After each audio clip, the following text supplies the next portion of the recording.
आज silver city में bungalow number A30 के ओनर श्री मुकुल कृष्ण दास जी और मैडम हैं श्रीमती मौसमी दास।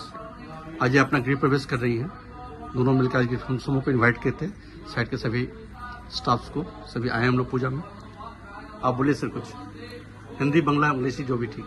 সিলভার সিটিতে এসে আমাদের খুবই ভালো লাগছে। আর অবশেষে আমাদের সব কাজকর্ম শেষ হয়েছে, সাজানোর কাজ। আজকে আমরা গৃহপ্রবেশ করছি। আপনাদের সকলের শুভেচ্ছা আমাদের প্রয়োজন, যাতে আমরা এখানে খুব ভালোভাবে শান্তিতে আমরা বসবাস করতে পারি। आप डीवीसी से रिटायर्ड किए हैं? हाँ, आप डीवीसी में थे। मैडम हैं जो बहुत अच्छा नामी गामी अच्छे कलाकार हैं, गायिका हैं। मैडम बांग्ला लोक गायिका हैं ये।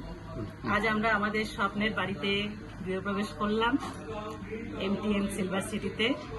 আগামী দিন যেন আমরা এখানে খুব সবাই মিলে খুব সুখে শান্তিতে খুব ভালোভাবে থাকতে পারি, এই কামনাই করি।